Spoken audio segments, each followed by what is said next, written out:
Bom dia, irmãos. Podem se assentar. Muito obrigado, reverendo Anderson, pelas palavras tão carinhosas. De fato, é um prazer a gente estar aqui com vocês. Eu trago o abraço da Igreja Presbiteriana de Botafogo, na pessoa do reverendo Cid Caldas, pastor efetivo da igreja, presidente do presbitério. É sempre muito bom essa unidade de coração que a gente encontra dentre as igrejas do presbitério. É muito especial também essa manhã, porque eu vejo Ondina aqui. E Ondina foi minha professora de escola dominical lá na igreja do Rio. Eu sou oriundo da igreja do Rio, pequenininho, ela foi minha professora de escola dominical. A minha mãe Julieta Duzzi tem grandes lembranças dela, né? Manda um beijo para você, Ondina. E também eu fico muito feliz de ver o Alan e Rodrigo, ovelhas queridas que eu vi ao Alan nascer, basicamente, pequenininha, e o Alan lá na igreja do Rio, tive a oportunidade, igreja da Gávea, né? Tive a oportunidade de também celebrar o casamento ao Alan e do Rodrigo, né? Então é um prazer assim vê-los, ter essa conexão emocional. E o que me chama a atenção é que Deus de fato preparou algo para a nossa meditação nessa manhã, porque a introdução do reverendo Anderson é exatamente o tema que eu venho trazer para os irmãos. É incrível. Eu não combinei com ele, ele não combinou comigo, mas o que eu tenho para dizer para vocês hoje é sobre mudança. Está aqui escrito: hoje quero falar de mudança. Interessante, né? Mas eu queria então, antes de falar, eu queria que nós lêssemos a palavra de Deus lá na carta de Paulo aos Romanos, texto muito conhecido, Romanos 12, 1 e 2, texto muito, muito conhecido, né? Imagino dos irmãos. Romanos 12, carta de Paulo aos Romanos 12, versos 1 e 2, diz assim, falando sobre a nova vida: rogo-vos, pois, irmãos, pelas misericórdias de Deus, que apresenteis o vosso corpo por sacrifício vivo, santo e agradável a Deus, que é o vosso culto racional. E não vos conformeis com este século, mas transformai-vos pela renovação da vossa mente, para que experimenteis qual seja a boa, agradável e perfeita vontade de Deus. Irmãos, falar de mudança é o tipo do assunto que, em geral, deixa a gente um pouco desconfortável, porque mudar dá trabalho, mudar incomoda, quebra os nossos hábitos e, em geral, nós não estamos muito interessados em quebra de hábito. E tem um texto de uma grande escritora brasileira, Clarice Lispector, e eu queria ler esse texto aqui, porque ele coloca em perspectiva a nossa meditação, e o texto chama-se Mudar, de Clarice Lispector. Mude, mas comece devagar, porque a direção é mais importante que a velocidade. Sente-se em outra cadeira, no outro lado da mesa. Mais tarde, mude de mesa. Quando sair, procure andar pelo outro lado da rua. Depois mude de caminho, ande por outras ruas, calmamente observando com atenção os lugares por onde você passa. Tome outro ônibus. Mude por uns tempos o estilo das suas roupas. Dê os seus sapatos velhos. Procure andar descalço alguns dias. Tire uma tarde inteira para passear livremente na praia ou no parque e ouvir o canto dos passarinhos. Veja o mundo de outra perspectiva. Abra e feche as gavetas e portas com a mão esquerda. Durma no outro lado da cama. Depois procure dormir em outras camas. Assista outros programas de TV. Compre outros jornais, leia outros livros, viva outros romances. Não faça do hábito um estilo de vida. Ame a novidade. Durma mais tarde, durma mais cedo. Aprenda uma palavra nova por dia, numa outra língua. Corrija a postura, coma um pouco menos. Escolha comidas diferentes, novos temperos, novas cores, novas delícias. Tente o novo todo dia. O novo lado, o novo método, o novo sabor, o novo jeito, o novo prazer, o novo amor, a nova vida. Tente, busque novos amigos, tente novos amores, faça novas relações, almoce em outros locais, vá em outros restaurantes, tome outro tipo de bebida, compre pão em outra padaria, almoce mais cedo. Jante mais tarde ou vice-versa. Escolha outro mercado, outra marca de sabonete, outro creme dental. Tome banho em novos horários. Use canetas de outras cores.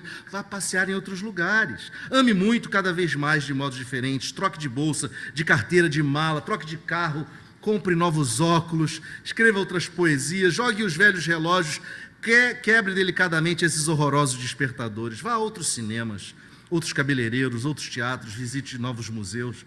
Se você não encontrar razões para ser livre, invente-a, seja criativo e aproveite a fazer uma viagem despretensiosa, longa, se possível, sem destino. Experimente novas coisas, troque novamente, mude de novo, experimente outra vez. Você certamente conhecerá coisas melhores e coisas piores do que já as conhecia, mas não é isso que importa.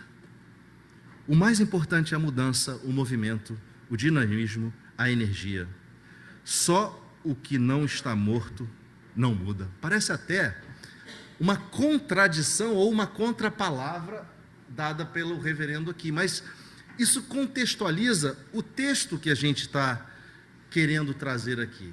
E vocês vão entender o meu ponto. Porque, pensa só por um minuto, nós temos uma resistência enorme a essa questão de mudar, né? Parece que mudar é como se fosse um dos nossos inimigos. Nós não queremos mudar hábitos alimentares, nós não queremos mudar, muitas vezes, os nossos hábitos de sedentarismo, nós não queremos buscar novas amizades, nós não queremos mudar rotinas. Mas, irmãos, não mudar e não se deixar transformar compromete relações, projetos, nossa própria sobrevivência. Nós vivemos em um tempo que cada vez mais exige de nós essa capacidade de mudança. E aí vem o ponto. O que o reverendo Anderson descreveu foi a mudança pela mudança, a mudança pelo externo e a estética. E esse texto está falando de mudança interior. Esse texto nos traz a reflexão de uma mudança interior, primeiramente, não uma mudança do visual e da estética. Portanto, eu queria propor nessa manhã um título para a nossa reflexão: o crescimento espiritual demanda desejo de mudança. Olha que curioso, o crescimento espiritual demanda o desejo de mudança, contrastando com a palavra dada pelo reverendo. Mas vocês vão ver que essa mudança que nós vamos tratar aqui é exatamente a mudança que ele, por detrás da mudança que diz, está querendo dizer. O contexto do texto é uma epístola escrita aos Romanos, e Paulo, ele instrui aos irmãos daquela igreja a atitudes práticas. Se você olhar a epístola, ele passa 11 capítulos dela só desenvolvendo doutrina, ensinando a questão a respeito da eleição, da justificação, da santificação, da salvação pela fé. Ele mostra como que o primeiro Adão, nos representou na queda, como o segundo Adão, que foi Cristo, nos reconciliou com Deus. E ele então usa, do capítulo 1 ao 11, é como se ele usasse o seguinte verbo: eu vou expor a doutrina. Mas do capítulo 12 em diante, o verbo é exortação, porque Paulo começa a exortar aqueles irmãos a uma atitude na sua vida, a uma transformação na sua vida. E ele começa dizendo que isso deveria acontecer por conta do grande amor e da misericórdia do Senhor para conosco, pelo fato de que Deus entregou o seu Filho em nosso lugar, e isso demandava, ou demanda de nós, que nós nos apresentemos por inteiro, nos apresentemos em corpo, alma, para cultuar e adorar a Deus. O motivo dessa consagração, ela é tão somente a infinita misericórdia do Senhor por nós.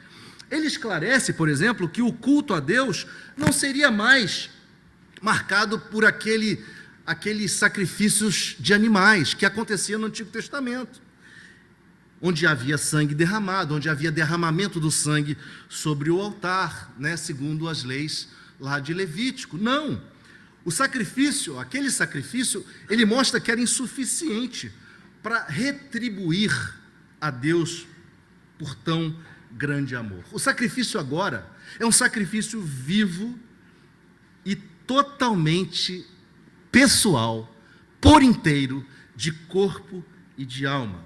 Um sacrifício de vida, de lábios que proclamam a Jesus Cristo.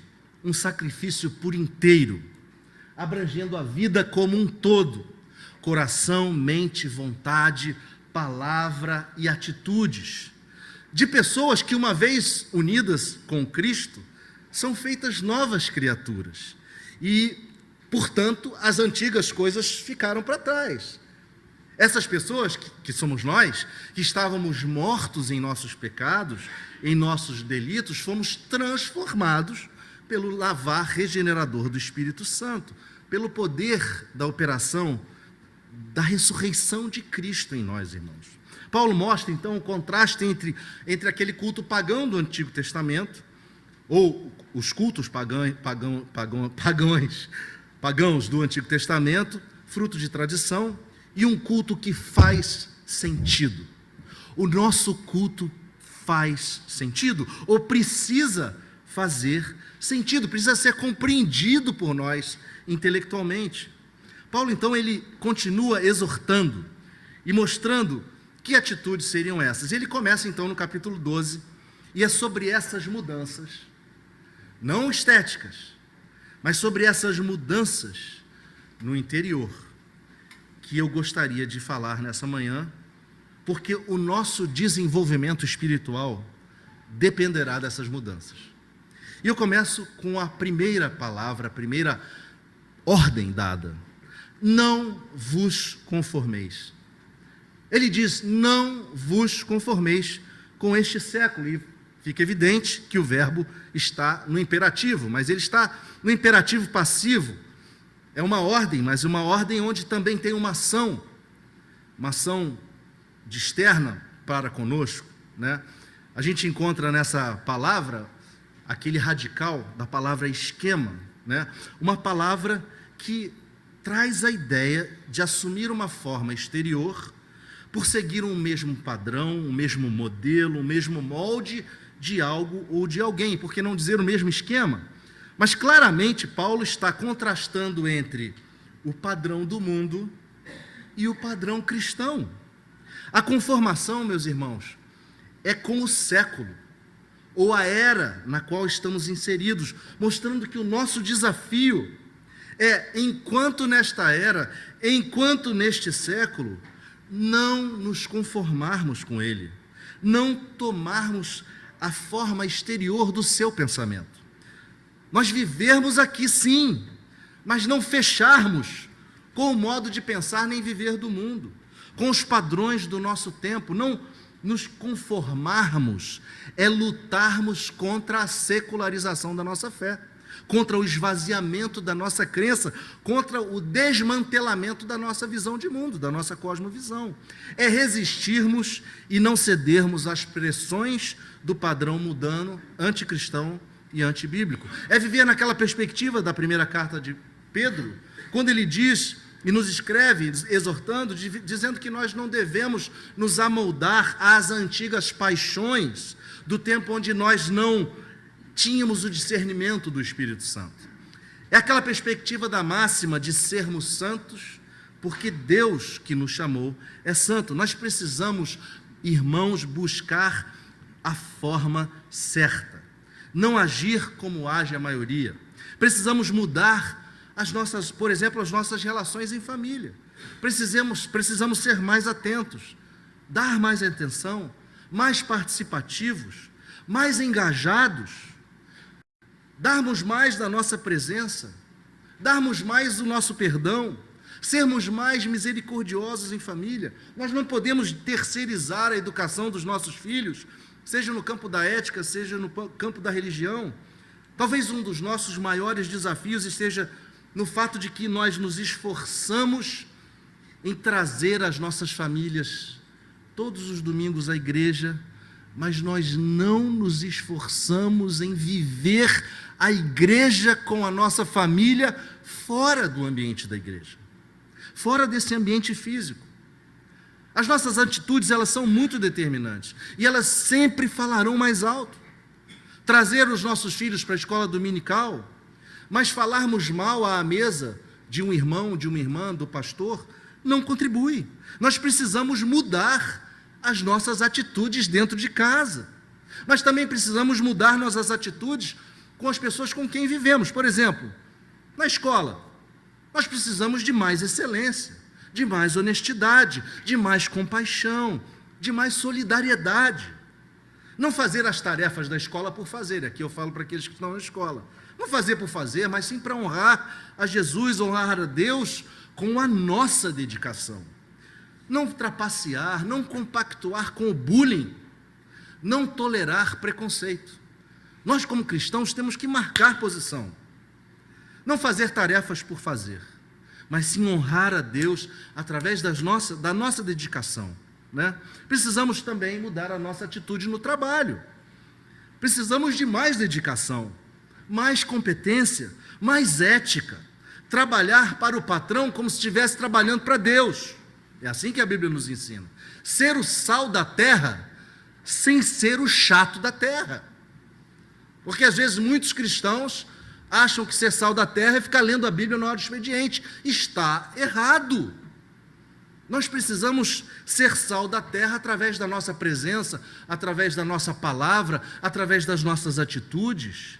Ter sempre aquela palavra temperada, aquela palavra equilibrada, a palavra carregada de amor, de compaixão, de tolerância. Nós precisamos mudar, por exemplo, a nossa atitude em relação à sociedade, em relação às redes sociais. Nós precisamos ter mais opinião, nós precisamos ter mais voz, nós precisamos ter mais ação. Nós não podemos nos influenciar, irmãos, pelas ideologias, comportamentos ou propostas que se afastam do Evangelho do Senhor Jesus. Portanto, não podemos nos conformar, não podemos tomar a forma. E essa mudança precisa ocorrer com a gente, ocorrer individualmente com cada um.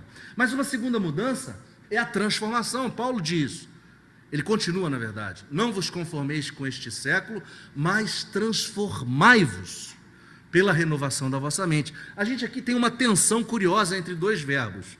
Um é de caráter exterior, que é conformar-se, tomar a forma. O outro é de caráter interior, que é transformar-se. O verbo também está no imperativo passivo. Transformem-se e prossigam sendo transformados. Transformar-se, meus irmãos, significa ou traz o significado daquela mudança do interior promovida pela renovação da mente. A mudança do interior pela influência do Espírito Santo de Deus que habita em nós, que vem fazer morada em nós quando nós dissemos que o Senhor é o nosso Senhor, quando nós nos entregamos a Ele. Uma mudança interior que se reflete no exterior. Mas também traz uma ideia curiosa, a ideia da transfiguração. Essa palavra é a mesma usada no texto dos evangelhos, quando conta daquele momento onde Cristo se transfigurou diante dos seus discípulos, quando estava no monte.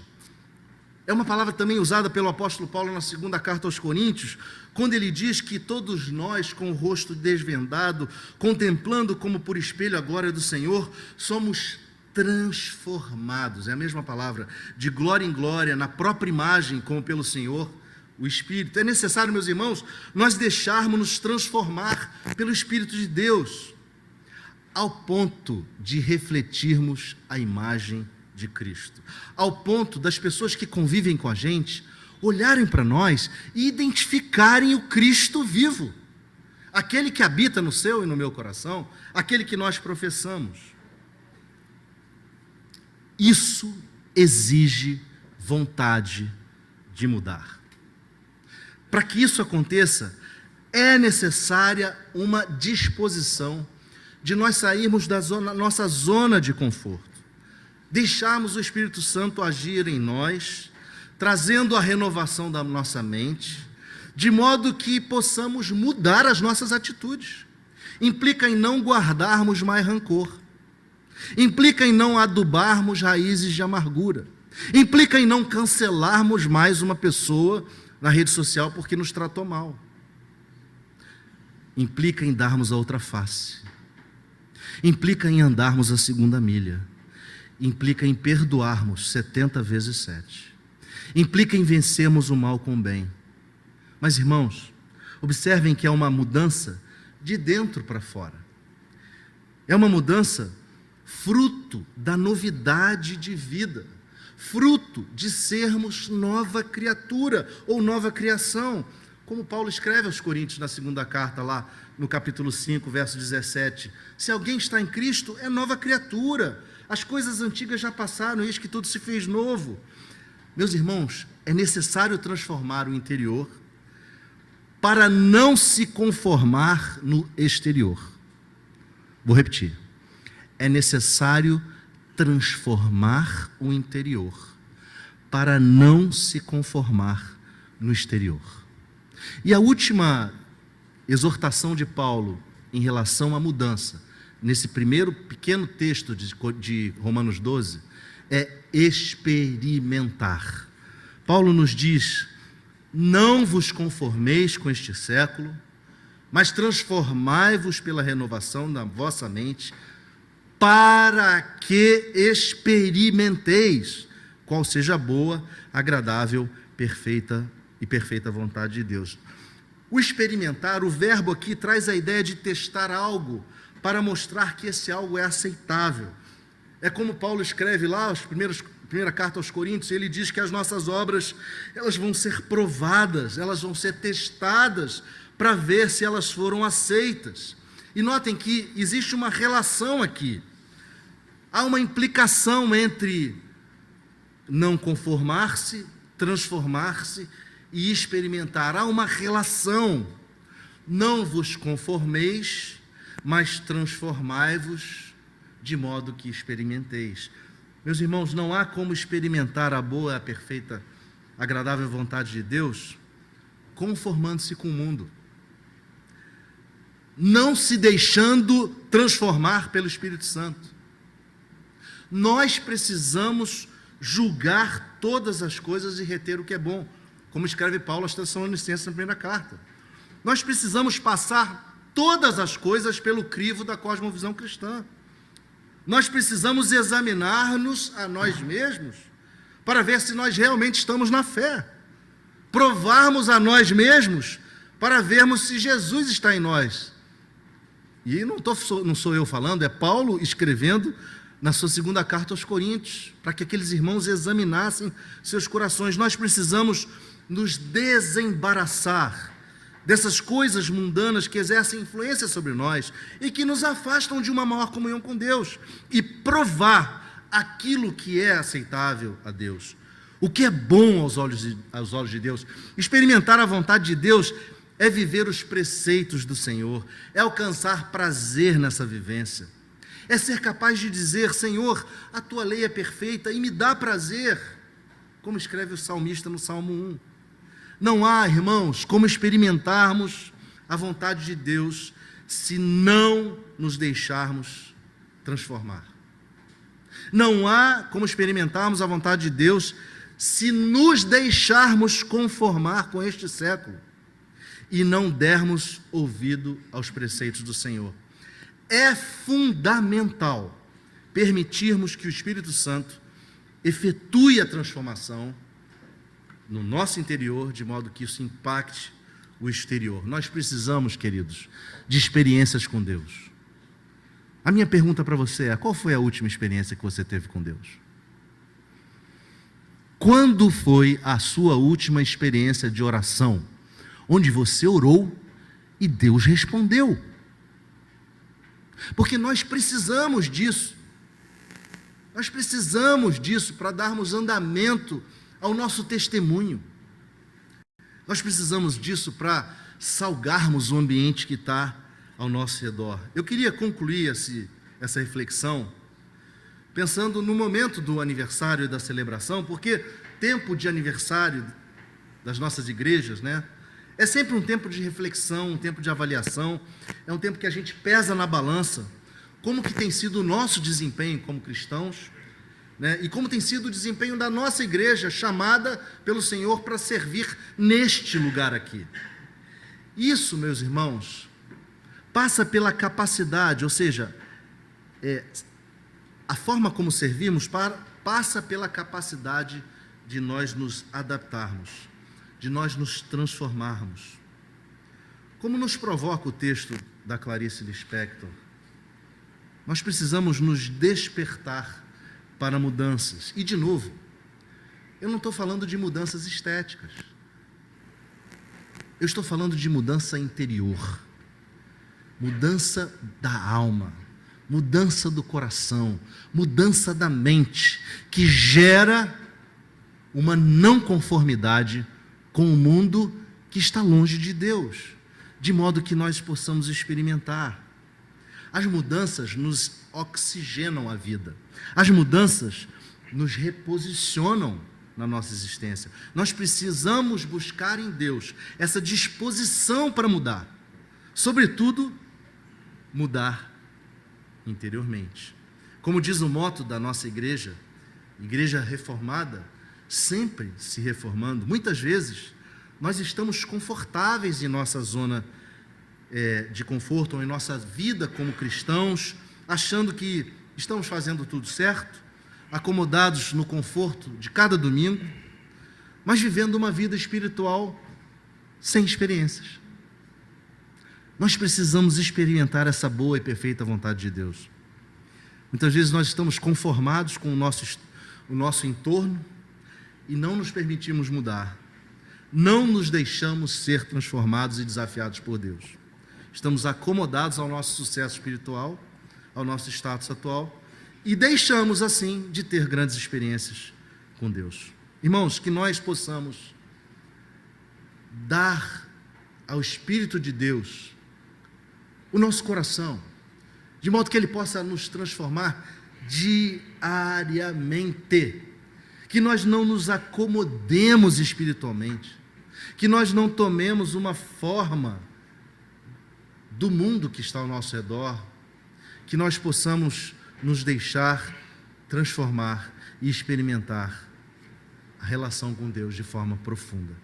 Que o Espírito Santo possa nos despertar para essa mudança, transformando-nos interiormente, para que possamos experimentar essa transfiguração e assim refletir o caráter de Jesus na nossa vida todo dia.